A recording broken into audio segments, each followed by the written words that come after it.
तो आज हम एक बड़ी दिलचस्प चीज पर बात करने वाले हैं, राजनीतिक कहानियां और जमीनी हकीकत।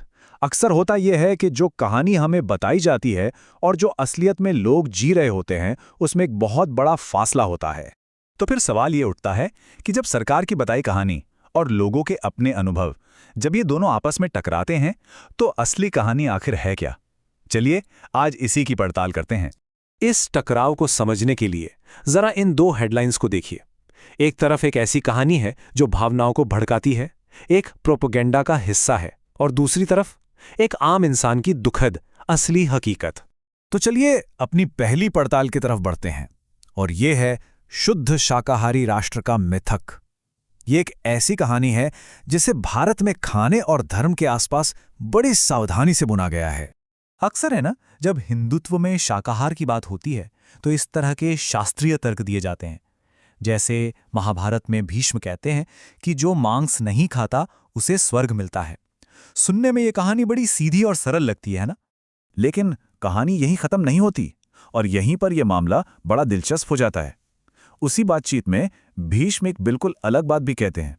वो कहते हैं कि कुछ तरह का मांस जो मंत्रों से पवित्र हो वो शुद्ध होता है।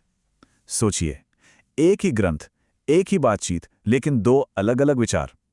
इससे साफ है कि कहानी उतनी भी सरल नहीं है जितनी बताई जाती है।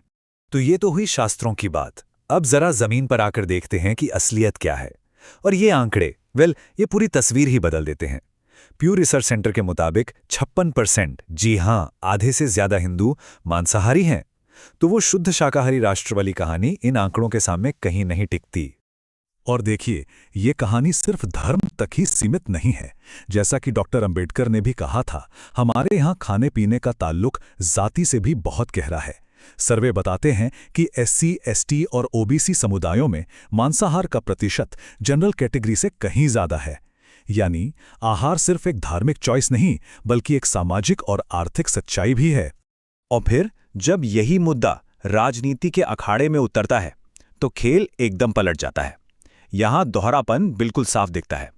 उत्तर भारत में जिस बीफ को पाप बताकर राजनीतिक ध्रुवीकरण किया जाता है, केरल और नॉर्थ ईस्ट पहुंचते पहुंचते उसी बीफ पर पार्टियां एकदम चुप हो जाती हैं। यहां तक कि एक कैंडिडेट ने तो अच्छी क्वालिटी का बीफ देने का वादा तक कर दिया। मतलब कहानी जगह के हिसाब से बदल जाती है। ठीक है, तो ये तो हुई खाने पीने की बात। अब आते हैं अपनी दूसरी पड़ताल पर, कोई कमी नहीं का मिथक, और देखते हैं कि वही पैटर्न एक राष्ट्रीय संकट में कैसे काम करता है। तो सरकार की तरफ से जो कहानी सुनाई गई वो ये थी। 12 मार्च 2026 को संसद में कहा गया कि देश में एलपीजी की कोई कमी नहीं है, और ये जो भी लाइनें वगैरह दिख रही हैं, ये सब लोगों के पैनिक करने की वजह से है, सब कुछ कंट्रोल में है। लेकिन जो सरकारी बयान था, जमीन की हकीकत उससे बिल्कुल अलग थी। लोग सिलेंडरों के लिए घंटों लंबी लाइनों में खड़े थे, कुछ की तो मौत भी हो गई। ब्लैक मार्केट में दाम आसमान छू रहे थे, रेस्टोरेंट बंद हो रहे थे, और कई परिवार वापस चूल्हे पर खाना बनाने को मजबूर हो गए थे। कहानी और हकीकत में जमीन आसमान का फर्क था। अब यहां एक मजेदार बात देखिए। अगर कोई कमी थी ही नहीं तो सरकार ने ये सारे कदम क्यों उठाए? सरकार ने खुद दाम बढ़ाए, सिलेंडरों की राशनिंग शुरू कर दी, और यहां तक कि रेस्टोरेंट्स को कोयला जलाने की परमिशन भी दे दी। मतलब सरकार के अपने ही काम उसकी सब ठीक है वाली कहानी को झूठा साबित कर रहे थे। और अब वो सच्चाई जो शायद सबसे ज्यादा चौंकाने वाली थी, वो ये कि 140 करोड़ लोगों के इस देश के पास सिर्फ 2 दिन का इमरजेंसी एलपीजी रिजर्व बचा था। कोई कमी नहीं की कहानी के पीछे ये एक बहुत ही खतरनाक हकीकत छिपी हुई थी। तो हमने दो बिल्कुल अलग अलग मामले देखे, है ना? एक बीफ का, दूसरा एलपीजी का। पर अब चलिए इन दोनों के बीच के कनेक्शन को समझते हैं, इस पॉलिटिकल प्लेबुक को समझते हैं। ये जो टेबल है ना, ये उस पूरे राजनीतिक खेल को एकदम साफ कर देती है। मुद्दा चाहे बीफ का हो या एलपीजी का, पैटर्न एक ही है। एक सीधी साधी ऑफिशियल कहानी बनाओ और जमीन की हकीकत को पूरी तरह से नजरअंदाज कर दो।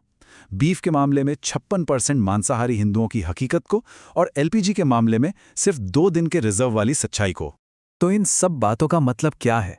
टेक अवे क्या है? हमें स्पिन इस कहानी से परे कैसे देख सकते? तो कुछ चीजें हैं जिनका ध्यान रखा जा सकता है। जब भी कोई कहानी बहुत सिंपल, बहुत ब्लैक एंड व्हाइट लगे, तो उस पर सवाल उठाना जरूरी है। सिर्फ बयानों और भाषणों पर नहीं, डेटा पर ध्यान दें। अलग अलग लोगों के अनुभवों को सुने, सिर्फ ऑफिशियल लाइन को नहीं। और सबसे जरूरी, इस बात पर गौर करें कि जो कहा जा रहा है और जो किया जा रहा है,